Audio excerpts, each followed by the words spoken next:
ఈ రోజు మనతో పాటు ఉన్నారు పెయిన్ మేనేజ్మెంట్ డాక్టర్ సుధీర్ ధరా గారు. వారితో మాట్లాడదాం. నమస్తే సార్. నమస్కారం. ఏదైనా ఒక జాయింట్ పెయిన్ కానీ అరుగుదల కానీ ఏమన్నా వచ్చాయి అంటే చాలా మంది సర్జరీస్ చేయించుకుంటారు. దాంతోనే మనకు ట్రీట్మెంట్ సక్సెస్ అవుతుంది అనేసి అనుకుంటున్న రోజులు ఇవి. కానీ ఇప్పుడు మీరు ఒక చిన్న ఇంజెక్షన్ తోటి, అది కూడా వాళ్ళ బ్లడ్ లో ఉన్నటువంటి ప్లేట్లెట్స్ థెరపీ తోటే సమస్యను మేము తొలగిస్తామనేసి చెప్తున్నారు. ఇది నిజంగా చాలా ఆశ్చర్యం. ఇది సాధ్యమే అంటారా? అసలు మీరేం చెప్తారు? సాధ్యం అవునో లేదో మీరు కానీ ఇపియాన్కి వస్తే అర్థమైపోతుంది. ఎందుకంటే ఇపియాన్ నేను 2018 లో స్థాపించాను. బట్ ఈ ట్రీట్మెంట్ 2017 నుంచి కూడా చేస్తున్నాను. 2017 నుంచి కూడాను నేను ఎప్పుడైతే ఈ ట్రీట్మెంట్ ని ఇండియాలోకి తీసుకొచ్చినప్పుడు నాకు డౌటే మీలాగా. మీరు ఇప్పుడు అడిగారు కదా పని చేస్తుంది సరే, నాకు తెలియదు పని చేస్తుంది లేదు, కానీ పని చేస్తాది అని మనకి గైడ్ లైన్స్, రీసెర్చ్ పేపర్స్ ఉన్నాయి. సరే, అంత రీసెర్చ్ చేసి వరల్డ్ లో అంతా కూడాను దీనికి మంచి పేరు ఉంది, ఎక్కువ ప్రాక్టీస్ లో లేకపోయినా కూడాను పేరు ఉంది అన్నప్పుడు ఈ ప్రాక్టీస్ ని మనము ప్రజల కోసము సింపుల్ ఇంజెక్షన్ తోటి అంత పెద్ద పెద్ద ఆపరేషన్లు చేయించకుండా చేయొచ్చు కదా అన్న ఒక మొండి ధైర్యంతో దిగిన 2 నెలలకే ఈ ట్రీట్మెంట్ లో ఉన్న అత్యద్భుతమైనటువంటి రిజల్ట్ ఏదో మనకు అర్థమైంది. నాకే కాదు, పేషెంట్స్ అందరు. సో ఆ రోజు నుంచి ఈ రోజు వరకు మీ అతిశయోక్తి కాదు, ఈ మోకాళ్ళకి మటుకే ఇపియాన్ ఈ హాస్పిటల్లో, జూబ్లీ హిల్స్ లో హాస్పిటల్లో 60,000 మంది మోకాళ్ళ ట్రీట్మెంట్ నేను చేశాను. దాంట్లో 85 నుంచి 95% అంటే 100కి 85 నుంచి 95 మంది ఎక్సలెంట్ గా ఉన్నారు ఈ 8 సంవత్సరాలు. ఇదే ప్రూఫ్.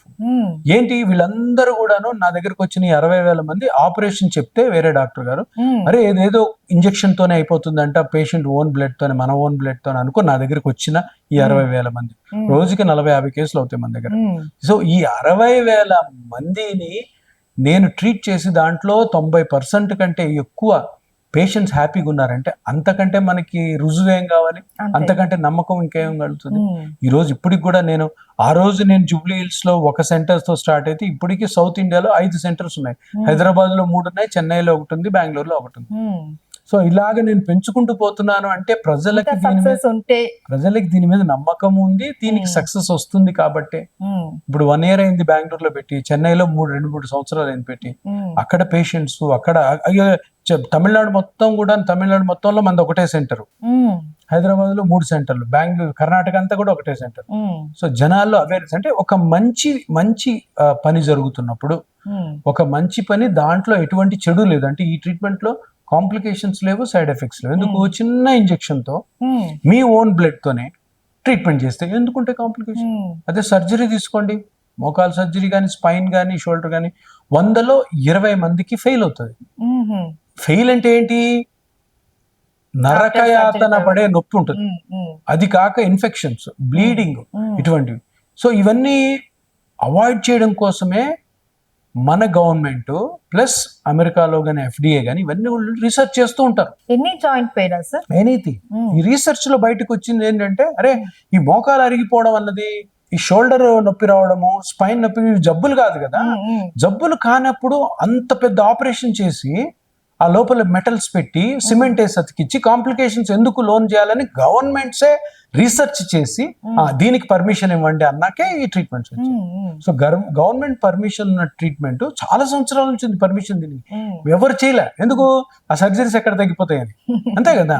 సో అది నేను మొండి ధైర్యంగా తీసుకొచ్చి దీన్ని స్టార్ట్ చేసినప్పుడు ఇప్పుడు ప్రజలందరూ కూడాను దీనికే చూస్తున్నారు. ఇప్పుడు ఆర్థోపెడిక్ డాక్టర్ దగ్గర కూడా పోయి ఒకటే అడుగుతున్నారు, సార్ ఆపరేషన్ గురించి మాకు తెలుసు, PRP మీరు చేస్తారా? ఇదేదో PRP అని అంటున్నారు కదా, మీరు చేస్తారా?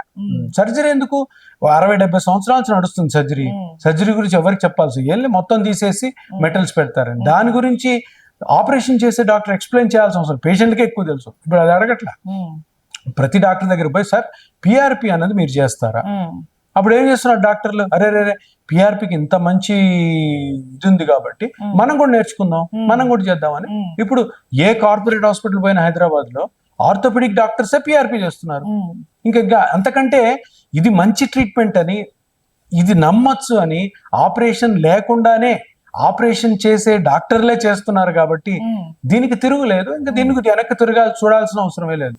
ఎందుకంటే కాంప్లికేషన్ లేదు, సైడ్ ఎఫెక్ట్ లేదు, చిన్న ఇంజెక్షన్ తో మీరు మళ్ళీ నార్మల్కి వస్తారు. ఎటువంటి కత్తి పడాల్సిన అవసరం లేదు, ఎటువంటి ఆపరేషన్ కాంప్లికేషన్స్ లోన్ అవ్వాల్సిన అవసరం లేదు, నొప్పితో ఉండాల్సిన అవసరం అంతకంటే లేదు. మీరు ఇంత ధీమాగా చెప్తున్నారు, కానీ కొన్ని అలిగేషన్స్ వస్తున్నాయి దీని మీద. కొంతమంది, అందరూ కాదు, కొంతమంది డాక్టర్స్ దీన్ని ఫేక్ అనేసి అంటున్నారు. కొంతమంది కాదు, ఒకే డాక్టరు. అంటే ఒకటేంటంటే ఒక మంచి పని జరుగుతున్నప్పుడు రాళ్ళు పడతా ఉంటాయి, తప్పదు. ఎందుకంటే ఇప్పుడు నేను ఈ ట్రీట్మెంట్ స్టార్ట్ చేసి నాకు ఏ పేషెంట్ రాకుండా, చాలా బీద పరిస్థితుల్లో ఎవరు లేకుండా నాకు నేను ట్రీట్మెంట్ స్టార్ట్ చేసి కొన్ని రోజులు దాన్ని మూసేస్తే అందరూ బాగా డాక్టర్ సుధీర్ బయటికి అన్నారు అట్లా, డాక్టర్ సుధీర్ బాగా ట్రై చేశాడు కానీ కుదరలేదని నన్ను ధైర్యం ఇస్తారు. అదే మనం సక్సెస్ అవుతున్నాం అనుకో, మండుతుంది అనమాట, ఎక్కడో మంట స్టార్ట్ అవుతుంది. ఎందుకు స్టార్ట్ అవుతుంది అంటే, అరే ఈ ట్రీట్మెంట్ తోటి, ఈ డాక్టర్ గారు చేసే ట్రీట్మెంట్ తోటి ప్రజలందరూ కూడా పిఆర్పి సైడే వెళ్ళిపోతుంటుంటే ఆపరేషన్లు ఎప్పుడు చేయించుకుంటారు? ఆపరేషన్ల కోసమే కొన్ని స్టడీస్ ఉన్నాయి, అంటే కొన్ని మెడికల్ కోర్సులు. ఆపరేషన్ల వల్లనే చాలా కార్పొరేట్ హాస్పిటల్స్ స్టాండ్ అవుతున్నాయి, వాళ్ళు మేజర్ ఇన్కమ్ అవే అని అందరు అనుకోరు, ఒకరో ఇద్దరు. వీళ్ళు ఎట్లాంటి వాళ్ళు అంటే, వీళ్ళు ఒకప్పుడు లైమ్ లైట్ లో ఉండి ఇప్పుడు బ్యాంక్రప్ట్ అయిపోయారు. బ్యాంక్రప్ట్ అంటే రోడ్డు మీదకి వచ్చేసే పరిస్థితులు ఉన్నారనమాట. అప్పుడు ఏం చేస్తారు, ఎవరిని ఏమందాము అని. ఇప్పుడు గెలిచిన ప్రభుత్వం మీద ప్రతిపక్షం రాళ్ళు వేస్తా ఉంటది, ఎందుకు? వాళ్ళకి పవర్ లేదు కాబట్టి. అదే విధంగా ఇప్పుడు ఎవరైతే సక్సెస్ఫుల్ ఉన్నారో వాడి మీద రాళ్ళు వేస్తుంటారు. ఓడిపోయిన వాడిని ఏం అనలేం కదా, దానికి మీనింగ్ ఉండదు. గెలిచిన వాడి మీద ఇది సరిగ్గా చేయట్లేదు, వీడు చేయట్లేదు, అట్లాగా ఇది తట్టుకోలేకుండా అభద్రతాభావంతో, తట్టుకోలేని మనస్తత్వము, ఇంకా దాంతో ఇంకా అవి వస్తున్నాయి తప్పితే. అంటే నేను చెప్పేది, నాకు ఎంతో మంది ఆర్థోపెడిక్ ఫ్రెండ్స్ ఉన్నారు, నా క్లోజ్ ఫ్రెండ్స్ అందరూ ఆర్థోపెడిషియన్సే. వాళ్ళు చేస్తున్నారు, వాళ్ళు నా దగ్గర నేర్చుకున్నారు, ప్లస్ వాళ్ళు నా దగ్గర కేసెస్ పంపిస్తారు. అందరు ఎందుకు అనట్లేదు? ఎందుకంటే ఇంకొక విషయం మీ అందరు తెలుసుకోవాల్సింది ఏంటంటే, పిఆర్పిని కనిపెట్టింది ఆర్థోపెడిక్ డాక్టర్సే, ఇది పెయిన్ మేనేజ్మెంట్ డాక్టర్స్ కాదు. కానీ ఆర్థోపెడిక్ డాక్టర్స్ పిఆర్పిని కనిపెట్టినా కూడా వాళ్ళకి దీని మీద గురి ఎందుకు ఉండదంటే, వాళ్ళు జాయింట్ పెయిన్స్ కి ఆపరేషనే ముఖ్యము, ఆపరేషన్ తప్ప వేరేది ఉండదని వాళ్ళ కోర్సులో వాళ్ళు నమ్మి ఉంటారు, వాళ్ళ గురువులు అట్లా చెప్పుంటారు, అందుకని వాళ్ళు అట్లా అంటారు. కానీ ఇప్పుడు ఏమైంది, ఇప్పుడు ఇది ప్రజా విప్లవం. ప్రజలు ఏమన్నారు, మాకు ఆపరేషన్ వద్దు, మాకు ఇంజెక్షన్ తో అవ్వాలి, ఇంజెక్షన్ అవుతుందని పలానా డాక్టర్ గారు చెప్తున్నారు, డాక్టర్ సుధీర్ దారా గారు చెప్తున్నారు, సో మేము ఇదే చేయించుకోవాలి, మీరు చేస్తారా? ఇప్పుడు ప్రజల డిమాండ్, పబ్లిక్ డిమాండ్ ఎప్పుడైతే ఉందో మనం ఏం చేయలేం, చచ్చినట్టు.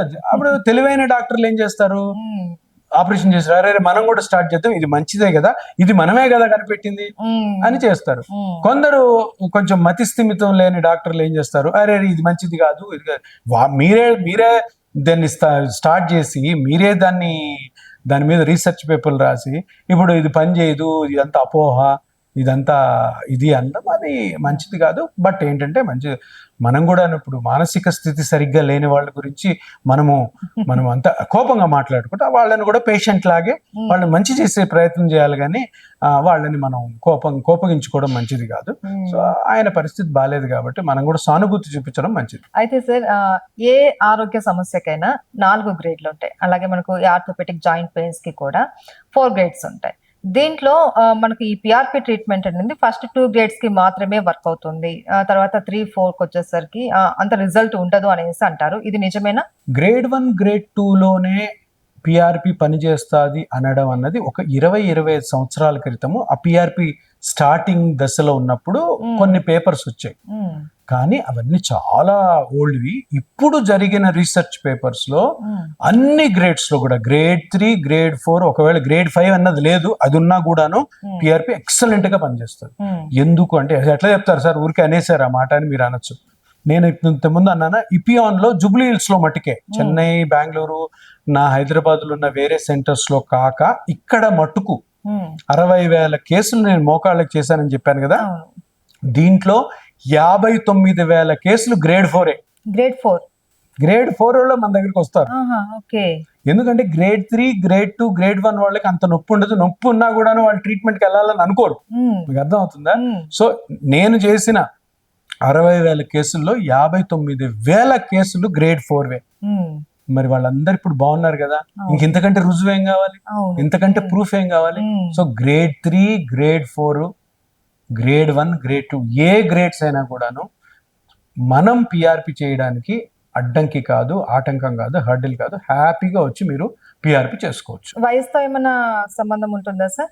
ఇప్పుడు పిఆర్పి అంటేనే ప్లేట్లెట్ రిచ్ ప్లాస్మా థెరపీ. అంటే బ్లడ్ లో ప్లాస్మా ఉంటుంది, ప్లాస్మా మీద ప్లేట్లెట్స్ ఉంటాయి, ప్లేట్లెట్స్ మీద ఉమ్, గ్రోత్ ఫ్యాక్టర్స్ ఉంటాయి. ఉమ్, సో అవి పేషెంట్వి, అవి ఇక్కడ పెరిఫరల్ బ్లడ్ నుంచి నరం నుంచి తీస్తాం. ఉమ్, తీసి ఆ పార్ట్ ఎక్కడైతే డ్యామేజ్ అయిందో ఆ పార్ట్లో వేస్తాం. అంటే నీ ఓన్ బ్లడ్ లోని కణాలే నీ పార్ట్ ని మళ్ళీ రీజనరేట్ చేస్తాం. దానికి వయసుతో ఏం సంబంధం? ఉమ్, మేము ఇపియాన్ లో ఈ 60,000 మోకాళ్ళది అనుకుంటే 15 సంవత్సరాలు, చిన్నపిల్లలు ఉంటారు 15 ఇయర్స్ ఉమ్, నుంచి 98 ఇయర్స్ వరకు చేసాం. 98. 98 నాకు 90 నుంచి 98 ఇయర్స్ వరకు ఈ 8 ఇయర్స్ గ్యాప్ లో ఉన్న పేషెంట్స్ 500 మంది ఉన్నారు. ఓ 90 to 98 అందరు బాగున్నారు. ఉమ్, ఉమ్, కొందరైతే 98 ఇయర్స్ అప్పుడు ట్రీట్మెంట్ చేసుకుని 5 సంవత్సరాలు అయింది, వాళ్ళకి ఇప్పుడు 102, 103. ఉమ్, ఉమ్. వాళ్ళు అప్పుడప్పుడు ఫోన్ చేస్తారు, వస్తారు కూడా. చాలా హ్యాపీ అనిపిస్తుంది. సూపర్ హ్యాపీ అనిపిస్తుంది వాళ్ళని చూస్తే. అవును. ఎందుకంటే వాళ్ళకి లాంగివిటీ ఉంది. ఉమ్, ఇదే ఆ నొప్పి కానీ వాళ్ళకి తగ్గించలేదు అనుకో, బెడ్ రిడన్ అయిపోయి